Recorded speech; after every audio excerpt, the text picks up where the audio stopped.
That Don't Sound Right is a podcast about talking the way we did before the internet, when you could not prove anyone right or wrong. All the expertise was contained in the people involved with the conversation. I'm Peter. I'm Cecil, and I hope you enjoy our conversations. And as you listen, if you find yourself silently saying, "That don't sound right," send us a comment. You're one of us.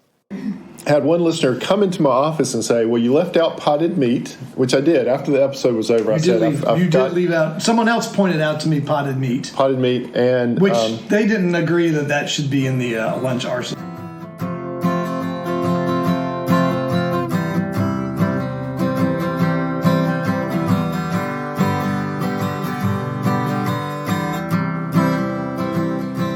Welcome back to another episode of That Don't Sound Right, a podcast about talking. We're your co-hosts. I'm Peter Billman. I'm Cecil Davis. And we're just trying to have a conversation here in the Camel City studios. We're letting you in on our conversation. We hope you enjoy our conversation. I have a feeling that some of you might say, "That don't sound right," as we talk. Well, if you do, you got the point of the podcast. That's right. And so we've had some new listeners join us recently, and so we're going to talk a little bit about they sent us tonight. But welcome back from Memorial Day weekend. Hope you enjoyed the mailbag. And that is actually what we're going to do today. We're going to do a follow-up because we had such strong response to episode 87. 87. Yep. The Lunch Arsenal. Lunch Arsenal. Which, by the way, I put into practice this past Memorial Day. I was driving up to D.C. and back, and I had to have some food to eat along the way. I needed a meal, and so I went ahead and packed myself, you know what, beef jerky. And pineapple. So, so this is where most of our response came from on this episode, and we'll dig into that. First, we've got an addition today to the Camel City studios. We have a barista today. Oh, man, I am enjoying the coffee with froth milk from our barista. We got a new coffee maker, and Camille has learned how to use it. Hello. Expertly, I might add. Hello. Thank you for the coffee. Thank you for the coffee and for the ice cold water. Oh, you also know how to make a very good glass of water. The studio's really come up now that we've got a we don't get this at the barista. annex, right? We don't get. We got to be here at the annex. We have a bourbon bar there. Yeah, all you get is a little shot of bourbon. That's all you're going to get out of the annex over there. So. Episode 87, Lunch Arsenal. And so probably some of you are wondering why we called it Lunch Arsenal. We were messing around with keywords to see if we can get more hits. And that particular week, the soccer team, Arsenal soccer team, was trending. So we used that word in the title to see if we can get more hits. So if that makes more sense. Plus it kind of fit. Yeah, it had we had a whole pile of ideas to add to your arsenal of lunch ideas, right? So people listen to that episode, and we've gotten strong reaction, I would say, from that episode, particularly robust reaction, particularly with your choices. Because I was really surprised. I mean, what were you surprised about? Because you have long distance trucked. You have driven a truck long distance. That's right, and you have frequented establishments all across the United States. Correct. Big truck stops, little truck shops, gas stations, and you eat pineapple and dried pineapple, and beef jerky. Right. And so this is where people really said, "What?" This is where we got a lot of response on. It seems like my choice was too highfalutin. It was. In fact, listener number one sent an email. He says, "I know I'm listening to the right podcast when the more bougie of the two hosts lunches on beef jerky and dried pineapple," which I am assuming that I am the more bougie of the two hosts because I eat pineapple and beef jerky. I also, Brian called and said, "Did Peter grow up rich?" So yes, you. So in response to this, now in fairness, I have my own dehydrator. Really? Of course you do. And I make my own beef jerky. Do you really? I do. You're not buying it? Most of the time, I'm buying it. If I'm on the road, if you're at a gas station, I've got to buy it. But if I have a planned trip, like a backpacking trip or a long drive, I'll get a flank steak or a London broil. I'll slice it thin, marinate it for 12 hours, and then dehydrate it. So I have my own beef jerky. You left that out. I'll give you extra points for that. But this, part of this was the gas station, right? Right. And so that's just my natural tendency is to go for the beef jerky. Beef jerky. I'll tell you another reason why beef jerky and dried pineapple is more. You're going to try to defend your position. I am going because this is what we do. It's easier to eat with one hand on the steering wheel and one hand in the bag. Gotcha. Right? I can reach down there, grab a piece of pineapple. I can reach down there, grab a piece of beef jerky, eat. I'm still on my way. Now, anything in a can, I got to stop the truck. So really what we described, or what I described, what was more of a tailgate meal where you're sitting on the tailgate of the truck and you're eating for a minute, but you're actually in I don't stop. I'm keeping on. So had one listener come into my office and say, well, you left out potted meat, which I did. After the episode was over, I said, you did leave out. Someone else pointed out to me potted meat. And which they didn't agree that should be in the lunch arsenal. But really? They didn't think it was any good. They didn't think it was any good. And thick cut bologna, not from a package, but where you go into the back of a gas station and they've just got a big loaf of bologna back there and they'll cut you off a big big slice. This is where you're making your lunch. Yeah, making your own lunch. Instead of ham, it's thick cut bologna. Thick cut bologna. All right, I can buy that. So my dad used to talk about that. Although I've never seen that, and you claim there's a gas station in our town. Yes. Which I can go do this. Yes. Yeah, I can take you over there. It's for sale, by the way. The gas station? It is. Are you thinking of a job change? I have thought about buying the gas station. So my dad used to say that, when you buy bologna, like in the store, it's very thin cut. But he was used to the thicker cut that you get in more of a country store. Yeah.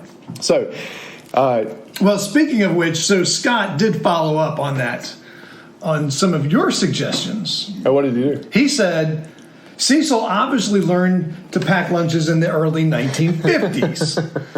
or the 1970s if you're from Eastern North Carolina, and never felt the need to alter his menu even as the sheets of the world broaden the options available. That is true. All right.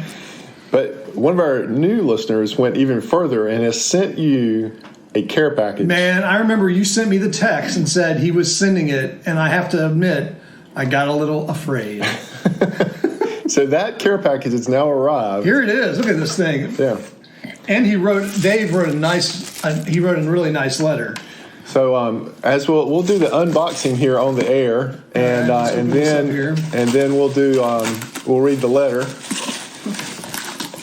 So he has sent to Peter what he thinks will help complete his education. And you know what? He used a word in there, alimentary education, which means that pertains to nourishment. Yeah, I've never seen that word before. Yeah. So that's another alimentary, ALIMENTARY. Yeah. You would have thought the bougie of the two hosts would have known that word, but he didn't. So what you got in your care package? Oh my gracious, look at this. So here we go.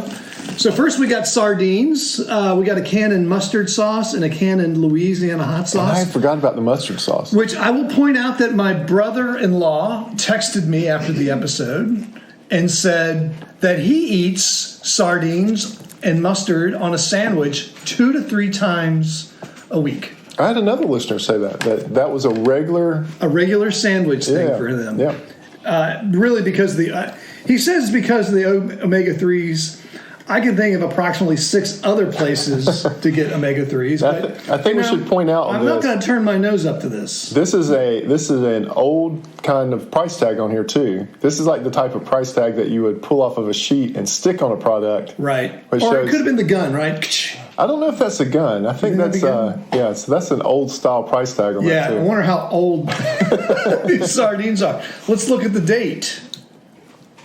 Well, it is shelf stable. Best by February 2035. Oh, there you go. No, it says it's 2025. 25. Best by August 2024. So we're in good shape. Yeah. I feel safe. So those are the sardines. So he also sent this huge can of Chef Boyardee beef ravioli. And the point, according to his letter, was to show that you can cook this on your engine block. Yes. Right? Right. And this is the manifold meals that we were talking about. Right. And he says 96% of the time, you're going to leave this on the manifold until you get to where you're going. Yeah. So I have never tried. I've never actually heard of I've heard of the tinfoil suppers that you can put on the manifold. I've never actually heard of putting a can on the manifold. So we'll have to do that. We'll do that in your car. Can't do it in my car. My car. Your new one's my car barely gets hot anymore. Now we got, of course, a good selection of Vienna sausages. One with barbecue flavor, and then you can't go wrong with the original. We also have a bird, evidently, in the Camel City studios. Right. Did we leave the door open? Now these look really good. I don't think I've ever heard of these, but I think you mentioned them. Are you? Did you mention this was back in the episode That Don't Taste Right? Yep. Mrs. Freshley's Creamy Curl. That was an improvement to the honey bun because we said that a lot of products, when they try to change them, they go down. Right. And this one, I think they actually improved it. This was the honey bun that has the chocolate and cream curled into it. Right, and then this one has cream, this has jelly curled into it. The jelly curl is also very, very good. We will have to do a taste test. I'm getting very hungry here. It's about lunchtime at the Camel City Studios. Beanie Weenies, of course. That's the old standby. Yeah. Surely you've eaten Beanie Weenies. Not out of a can. I can't remember. Not straight out of the can. I don't think I've done it straight out. Definitely not straight out of the can cold. Yeah. No, I haven't. I generally would put them on a camp stove and get them hot. Yeah. Or an exhaust manifold. That one, that may be another exhaust manifold. Yeah, another test run. Now, to go with the sardines, he provided a bottle of Texas Pete. The only hot sauce. Made here straight from Winston-Salem. Correct. And it does say that, you'll notice here. You should read that because you don't want to think it was made in Texas and try a lawsuit against our hometown. That was. We talked about this in episode 56. Yep. What was the name of that one? What's that? What was the title of that one? That was called Texas Pete Russell's California. That's where these people from California were suing our hometown company because they thought it was false advertising. Got a package of what I call nabs. Now, I've had other people say that nabs can come in different, I think you said that, other flavors, but to me, this is the classic That's the classic nab. The orange cracker with peanut butter in between. Yep. And then we didn't mention these, and you haven't seen these yet. I haven't seen. Oh, man, how did we forget spicy those? Peanuts. Yes. Thank you, David. Yes. You're exactly right. And these are in kind of the tubular package where you can hold them in one hand. I will say I have gotten these. How did we forget about peanuts? I have gotten these. I also like the cashews. Yeah. Well, again, that's going over to I guess it's a little bougie side, Whatever. The peanuts in a sleeve with the soft drink. I'd forgotten all about that. Now, especially the hot peanuts. Did you dump the peanuts into your soft drink? No. Okay. No. I've seen people do that. People do that, but I've never understood the purpose behind it. I didn't. And I don't think you'd do the hot and spicy in your soft drink, would you? I don't think so. But I do like hot and spicy peanuts with a soft drink. So we're going to try some of these out? Yeah, I think we should. I think we absolutely should. So the thing that generated a lot of conversation also for me was on the Vienna sausage is getting the first Vienna sausage out of the can. Okay. Because there's a trick to it. Uh-huh. And people have different techniques. David sent me a little package of utensils. So I know. This is the way you do it, isn't it? Well, so we actually, right after we had this episode, listen number 1, we immediately talked about trying to get that first Vienna sausage out of the can and how you do it. Because some people, I'm going to open these. Yeah, here we go. So some people talk about, so there you go, Peter, if you haven't had one before. In all its glory. Yeah. So we're going. I don't remember the colors being so off. Yes. Yeah. No, that's the correct color. All right. We're going to open up the hot sauce so we can do this right. So this is lesson number 1. So we were talking about, and the guy at work also talked about, do you destroy the one in the middle? So if you've never had a can of Vienna sausages, there are... Go to the website and see, I got the picture. Yes. On the website, there's a picture, but go ahead, explain. So there's 6 sausages in a circle, and there's one in the middle, 7. So the one in the middle is the key. The one in the middle is the key. You've got to be able to get that one out to get the other 6 out. And so the question always is, do you just destroy the one in the middle and get the other 6 out, or do you have some kind of technique so you can get the one in the middle out intact, which in my latter years I got to where I just destroyed the one in the middle. But we were talking about it this week, and there's actually ways to get that one out. So I used to stick a knife into the one in the middle. Oh, wait. Don't use that kind of knife, because you would use your pocket knife. I would use my pocket knife, but I don't know what that thing's been into, man. But that's what you do. Yeah, well, that's what I did when I was young and free. I'm not sure I would use that pocket knife that Peter is holding his hand to eat anything. This one is a nice pocket knife. It's Buck USA. I mean, if we're going to do it real, you got to do it real, man. I can't do that anymore. All right. I put use the utensils. Right. I'm sticking with my beef jerky. Don't worry about knife questions. Yeah. But anyway. So I'm going to go with what a knife, David brought. But that would normally be a pocket knife that you're using. Normally you would use a pocket knife. Right. That pocket knife that you have in your hand, it's done. I'm not sure that it has some toxicity to it. All right. So you go straight in. So for me, I would go straight in and pull that middle out. It came right out. Yeah, it came right out. It came right out. There's no problem. These actually seem to be packed a little looser than the old ones. Is that right? Maybe they probably downsized them. Yeah, maybe they downsized them, or maybe people complained about it. So, and then the next question was, is it 2 bites or 1 bite? And so for me, it's 2 bites. 2 bites. I just witnessed 2 bites. Because you get the hot sauce on the first bite, you bite it in half, and then your hot sauce on the second bite. I see. So, you going to try one? I am going to try one. Oh, there you go. Well, I've got the first one out of the middle for you. You set up. Okay. All right. So now Peter has the can in his possession. I have started the can by getting the first sausage out. So I'm just going to do it the exact same way you did, knife down the middle. Right. Taking it out. Now, I should notice that this smells like Spam. Yeah. Which it's probably. I love Spam. Which I think some people would probably be surprised to hear. I know. Wait a minute. Isn't there supposed to be gel, like a gel? Well, that's what I say. They must have really changed, because these don't have jelly on the top of them. Used to it have a thick coating of jelly on the top. And when I say jelly, I mean like just plain gelatin that would preserve it. Mm-hmm. Yep. So he's tasted the first one there. They're not as salty as Spam. Yeah. But the Texas Pete really does help them wash them down. Oh, yeah. Texas Pete. Yeah, no, it's fine. Yeah. It's fine. Congratulations. Maybe we'll go from beef jerky to Vienna sausage. Again. Okay, yeah, so question. How much is a can of Vienna sausages? Oh, is there a price tag on it? Is there a price tag on them? I don't see a price tag. I'm going to say it's probably less But than I mean, $1. I would agree. Beef jerky is pretty expensive when you buy it straight up from the gas station. So we were talking, one of the guys that was talking to me about it at the office was like, if you wanted to eat for just $1, yeah. and this was back, in the 70s, $1 would get you a long way with Vienna sausages. And he said you could actually even buy small packages of saltine crackers, like just 3 or 4 crackers in a pack. Yeah. All right. And that was one of the ways that they did it. So, man, I think we should crack into the sardines too. All right, what flavor we should do? Mustard or? Let's do the mustard. Well, you'll do mustard. Okay. What do you normally like? If you normally eat them with the hot sauce, then we have this particular variety that already has the hot sauce in them. We just go straight to the hot sauce. Yeah. Or we could go with the mustard, which is what my brother-in-law he adds his own mustard. He gets them in the olive oil. So, okay. What do you think? Which ones of these have you had before? Let's do I don't think I've ever had mustard sauce before, or if I have, it's been a long time. You want to try one, barista? Sure. All right. So. So I'll open these bad boys up. You want a Vienna sausage? Sure. Oh, I need a cracker for this. Yeah, I've got some crackers right here. All right, so they look worse than I thought. So sardines are open. Sardines covered in mustard sauce, and so we are going to get ready to try one out on some crackers.